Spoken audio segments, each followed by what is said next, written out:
What's going on, guys and gals of YouTube? It's Anthony of the Primal Crew, and I'm back, finally. Long hiatus. A lot of issues. We'll go into that in a minute, but I am back with another episode of our podcast, the Gear Grind. See, that's how long it's been. I don't even remember the name of my damn podcast. Anyways, what is this podcast, The Gear Grind? The Gear Grind is about anything Pokemon, Pokemon Go, and Pokemon TCG related. We try not to go too much into video games because I don't have a Switch and I can't tell you anything about Sword and Shield in terms of the video game itself. But if you guys do enjoy this podcast and you want to listen more, please make sure that you subscribe to the channel for more. And do not forget to like and comment down below with any questions or any topics that you would like me to cover in the future. So why have I not been here for the longest time? Well, long story short, my computer is old. That's an easy way of saying it. I recently had so many issues with this computer that I'm recording on currently that the computer would constantly get really, really hot, heat up, and it would shut down. Didn't really think about it too much until I was watching something on Facebook, like a random video came up of a guy cleaning computers, and it didn't occur to me, is my fan even really working? Because I would hear it, and it would go like a really, really loud whooshing sound. And all of a sudden, I got the notion to get myself a screwdriver set, pop open the back of my computer, or the bottom of the computer, I should say, and take a look at the fan. Sure enough, the fan was completely caked up with dust, with grime, with a whole bunch of stuff that was blocking it from really blowing. No pun intended. Got a little thing of canned air, got a Q-tip, cleaned it all out, took the actual fan blades off, cleaned each one individually, installed it, have tested it. This computer is now running very smoothly, very quietly, and we are able to start recording again. So, lots have been going on in the world of just everything, not just Pokemon related, but just in the world itself. We are currently in the middle of a pandemic, as it's been stated many, many times before. We have been under shelter in place. We have been under certain areas of quarantine because of COVID-19. This started obviously this is not the first wave that we've had of COVID-19, but it really, really started to hit hard at the very beginning of the year. Very quiet in January, decently quiet in February, and then March just all of a sudden, boom, things started happening overseas. It started to hit us. Lots of cases started to come up. Deaths started to pile up. And then we finally, decided to, hey, we might have to do something about this. So social distancing became a thing. If you don't know what that is, social distancing is where you are keeping yourself at a certain distance away from people, i.e., in this case, 6 feet away from other people. In some cases, that's really easy. In other cases, it is really, really difficult. When I use the word shelter in place, that means unless you are an essential worker or first responder, you should stay home. A lot of that goes for the elderly and for youth. When I mean essential workers, myself included, I work for an essential business.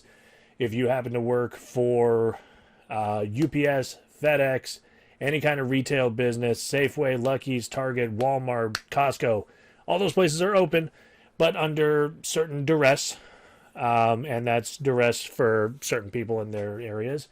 And also, if you're a first responder, if you work for a doctor's office, if you're a nurse, if you're, any of those kind of first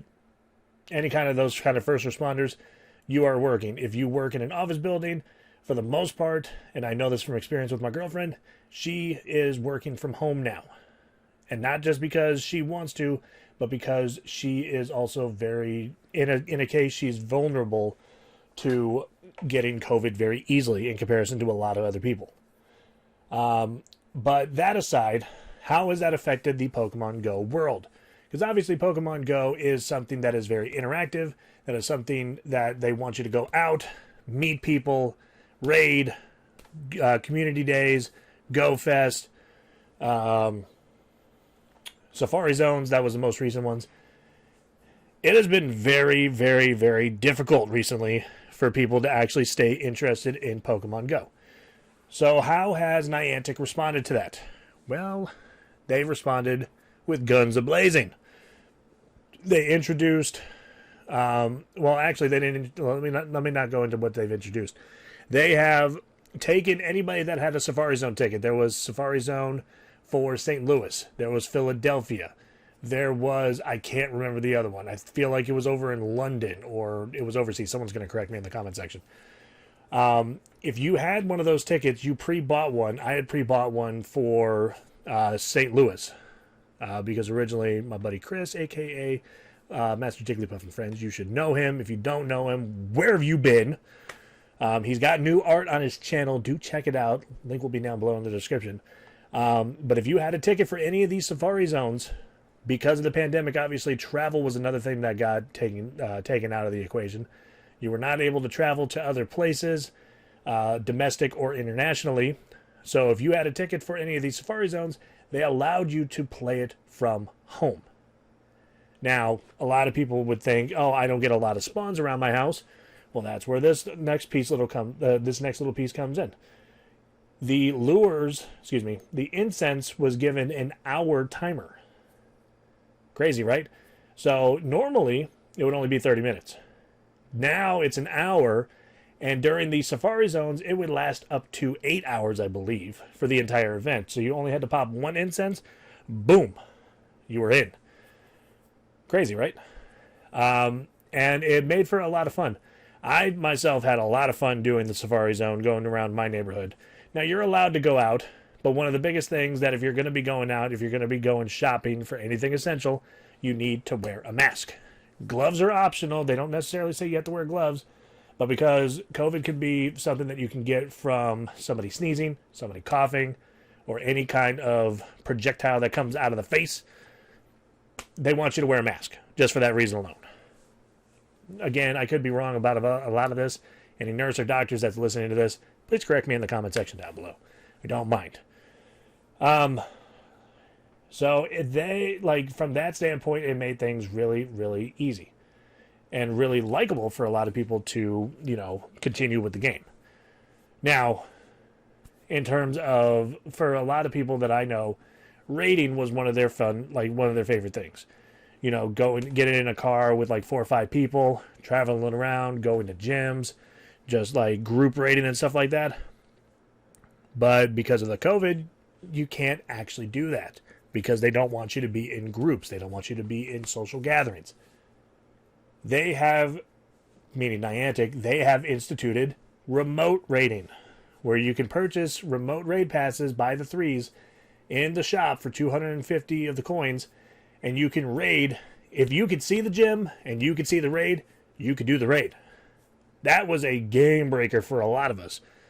I myself, I only have one gym that I can actually see at my distance, but I'll tell you, it's been very nice, especially in my store. I work in downtown San Francisco, where a lot more things have been going on that I'm not going to be covering. I see a bunch of gyms around my area, from legendaries to level 1s, 2s, 3s, and 4s, and come to find out, there's a lot of people that remote raid in the city, obviously, too. So it's been very, very nice and very, very easy to access a lot of these raids.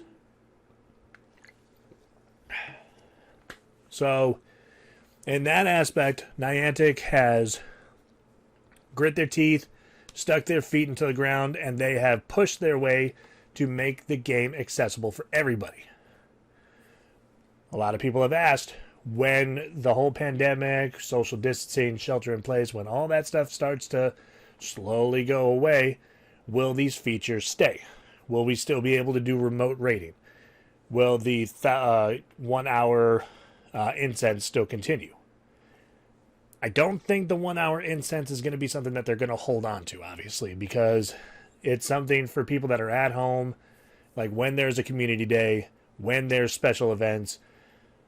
You kind of need to have, you needed it during this time, but when things start to go back to normal, I think that's one of the first things that's going to go.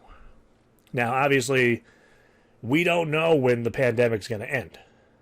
Right now, a lot of people are starting to, do more social gatherings. I know people have been graduating recently. Congratulations to the class of 2020. No matter if you're in high school, college, graduate school, doesn't matter. Congratulations to you. It sucks that you're not able to actually go on a physical stage in front of your peers, in front of your family, in front of your entire school board. So, but we need to be safe. And I'm not trying to make this a whole long-winded thing about how you need to social distance, how you need to do this. You know this already because we've been living it for the last almost 4 months now. But I personally have the feeling, and somebody can, clip this. I have a feeling come this fall, there is going to be a second wave of this virus. As bad as that sounds, I have a very, very bad feeling, and especially because a lot of the things that have been happening recently, there's been a lot of gathering, a lot of protesting, a lot of people around, masks or not, and a lot of people haven't been wearing masks. So there's going to be a lot more cases popping open. Guaranteed. So do I feel like a lot of this stuff with Pokemon Go is going to be going away? Not anytime soon. Not until this whole COVID thing is gone, and it's not going to be gone for a while. So, my last final thought about that, be safe, be courteous to others, try not to social gather. If you have to, do it inside. Don't be outside. Don't go to the parks. Don't go to the beaches. Please don't go to the beaches. I mean, a lot of people, they've been talking about lifting and kind of opening up the idea of going to the beach if you're social distancing. I don't think it's a good idea right now. But that's just me. I'm a cautious person when it comes to that kind of stuff, considering, I work in like I said, a retail, a essential business type situation. I don't necessarily want to have outsiders bring that kind of stuff into my store because they decided to go social gather and get it from somebody else. That's not fair to me. That's not fair to everybody else that I work with. Okay, with that being said, let's talk about some of the new things that have come out in Pokemon Go. At the time of this recording, if you have completed, not Yelp, I always have my phone in front of me, by the way. If you completed all the throwback challenges that were thrown at us during these last couple weeks, they've given us throwback challenges from Kanto to Johto to Hoenn. If you've done all those, then you were giving the research for the Throwback Challenge Champion 2020 edition. With this specific research that they have brought out, which is, I believe, 1 day old, it came out yesterday the 3rd, you have now encountered Galarian Pokemon. Now, we've already had Galarian Weezing. Granted, the only way that you can get Galarian Weezing is if you complete a level, I believe it's a tier 4 raid right now. So, and obviously there's no Galarian Coughing that I've ever seen. Again, I don't know anything about the game. Correct me if you want. With this specific research and with this specific, I guess, how can you call this? Event? I guess you can call this an event. There are more Galarian forms that have come out. Most recently, and some of the ones that a lot of people have been talking about, that actually spawns in the wild, is Galarian Stunfisk. It's awesome. Apparently, it's very good for a great league in the PvP league. And it just looks kind of cool to me. Then you also have Galarian Zigzagoon. Galarian Zigzagoon does not spawn in the wild. You can hatch it from 7-kilometer eggs. And obviously, you can evolve it all the way up to its final form. I don't remember its final form name. Again, correct me if you'd like. There's also Galarian Darumaka, where you can get Galarian Darmanitan, which is an ice type, which is rivaled to actually be one of the best ice types in the game, next to Mamoswine. I'm going based off of what I've seen, based off of stats. So, again, if I'm wrong, I'm wrong. I do believe there is one other Galarian form that I have not spoken about. What other Galarian form is it? Galarian Meowth. That's the other one. And Galarian Meowth does not evolve into Galarian Persian. I believe it turns into Berserker, if I have the name correct. Galarian Berserker, or not even Galarian, it's just Berserker. And again, you can only get that one through a research task if you have the Champions Edition, or you can get it from 7 kilometer eggs. Everything that I've spoken of, you can hatch from 7 kilometer eggs, including their original forms. And obviously, in these eggs, Zigzagoon and Meowth, their regular versions, not the Galarians, can be shiny. There was no new shiny released, so if you enjoy hatching 7 kilometer eggs, and if you're on task number 2 like I am, you're going to want to hatch a bunch because you have to hatch 15. It's not timed research, thank God, because I'm looking at spoilers if you haven't gotten this far yet.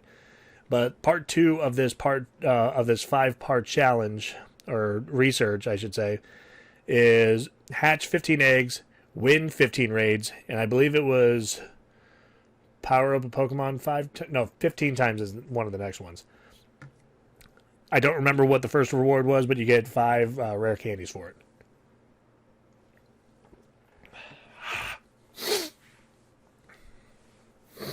My nose is running. Trying to catch it. Anyways, so that's one of the more recent events that's happening. And I hear my landlord, so I might be getting mail. Probably nothing for me. Probably something that my sister bought for herself. Let's see. What else has been going on with Pokemon Go? They've announced, for the first time ever, there is, I believe, a Go Fest that they've been talking about. Let me look in the news section. Pokemon Go Fest 2020, which is going to be a reimagined virtual experience. It is going to be specifically a Go Fest that you can do from home. The dates for this Go Fest is July 25th, July 26th, which, as I looked at my calendar when that got announced, it's my weekend off. So you know what I'm going to be doing both days. Hopefully I can live stream. If not, I'm going to bring my camera out and I'm actually going to start recording. I promise you that. They haven't given us any more announcements than that. Though in the picture, if I'm looking at this correctly, it shows Cherim, Jigglypuff, Pikachu, and Oddish. Most of those shinies have already been released, except for the Cherim. Don't know if Cherim's going to be the shiny. Maybe they'll give a shiny Jigglypuff without having to get the Igglybuff. You never know. Upcoming community days for June and for July. There was another vote that came out, and it gave us 4 Pokemon to vote upon. Those Pokemon that were available were, if I remember, I don't have it in front of me, or do I? I do. Were Weedle, Ghastly, Squirtle, and Sandshrew.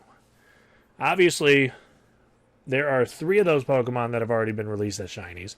One of them has already gotten its own community day, and there's that one red herring in there.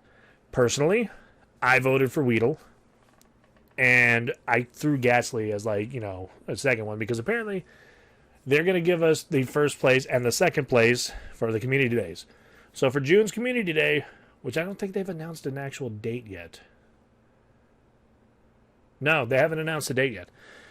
June is going to be Weedle, which is another golden bug Pokemon. But then when you evolve it all the way up to Beedrill, it gets this nice lime green tint. Personally, I love it. And because I always liked Butterfree. Weedle was another Pokemon that I used when I went through my very, very first blue playthrough. Didn't get very far with Beedrill, but I did take a Butterfree all the way to the Elite Four. And I wish I was lying about that, but I'm not. So, like I said, Weedle is going to be June's community day. July's community day is going to be Ghastly. Now, I'm very glad that preliminary polls didn't win, because Squirtle was a part of that.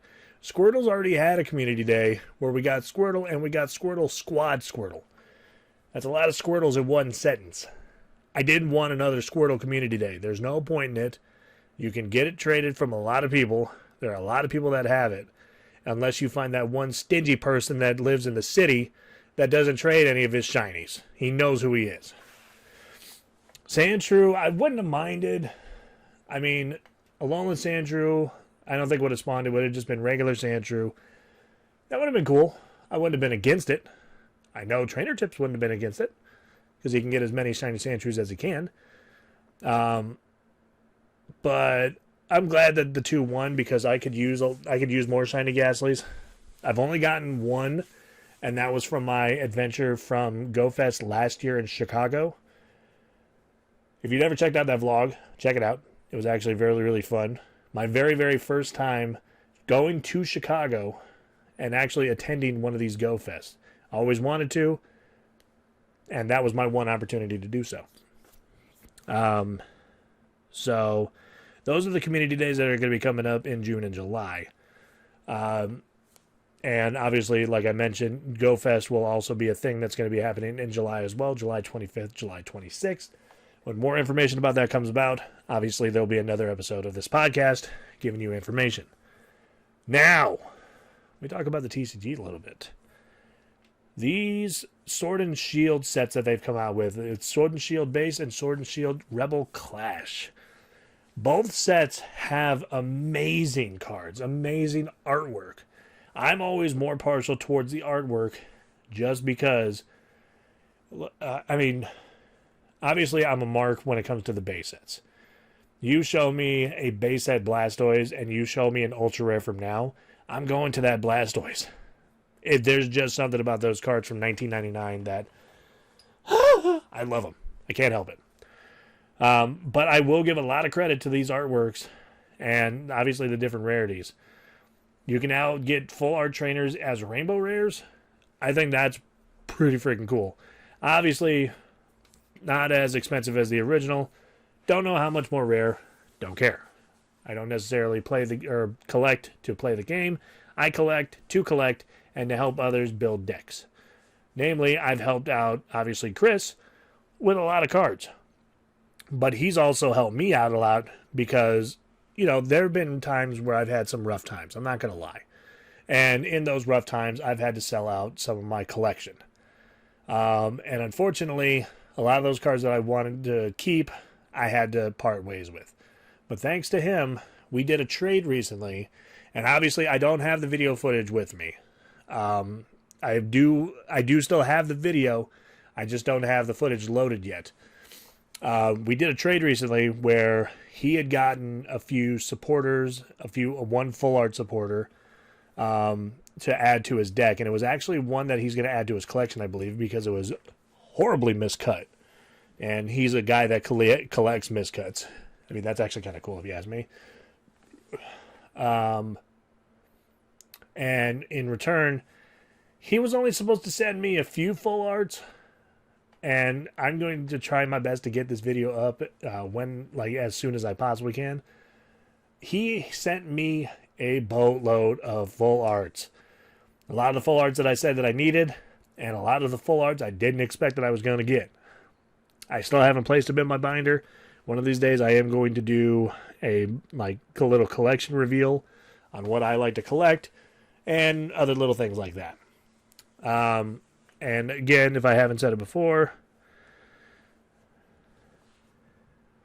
sorry, I got a little sidetracked there. I have said this before and I will say it again. Chris is, and I've met him once, and I met him in Chicago, and it was one of the best times I ever had meeting somebody for the first time after knowing him for so many years. I consider Chris a very, very close friend, and obviously, spoilers, me and him might have a little bit of a sit down one of these days on this podcast. Never know. Things might happen. Maybe I can get other people on this podcast. If not just him, maybe I can reach out to other Pokemon YouTubers. Maybe they'll, want to join me. Never know. But in terms of the TCG itself, there have been a lot of beautiful cards that have come out recently. If you haven't checked out some of these sets, you need to check some of them out.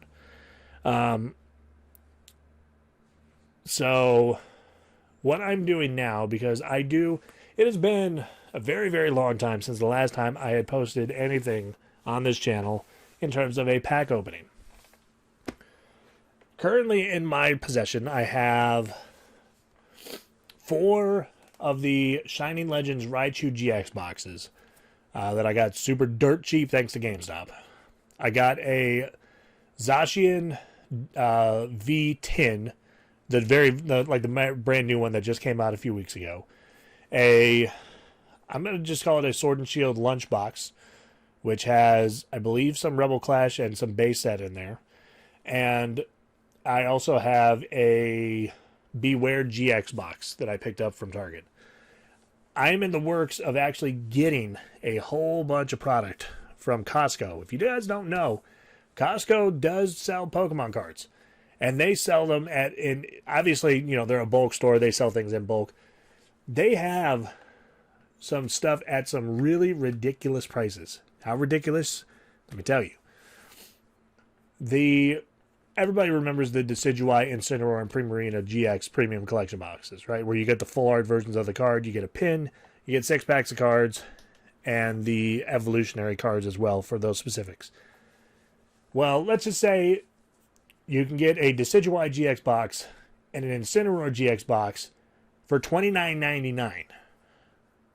Let me put something in perspective for you. Each box singly was $39.99 originally.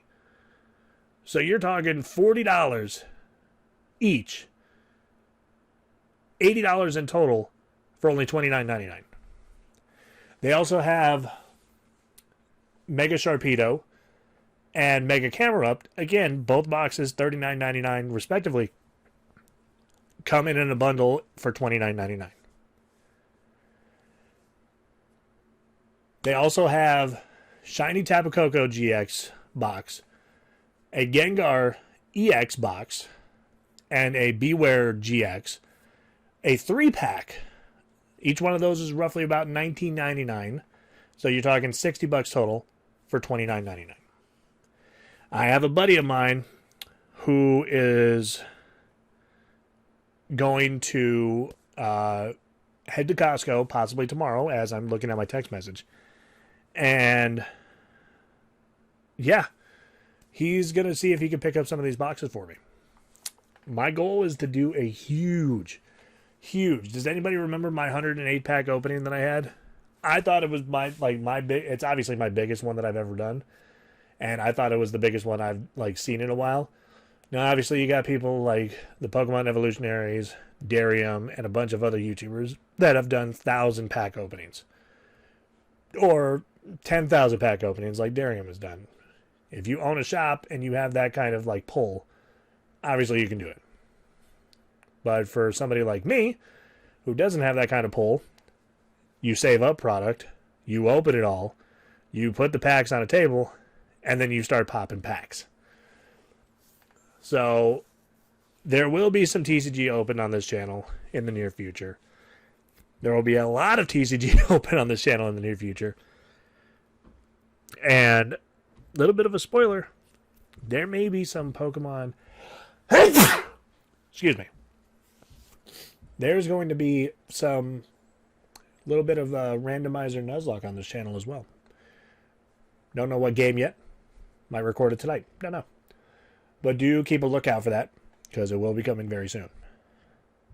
But, looking at my timer, it is almost time for me to go. I got some things to do around the house.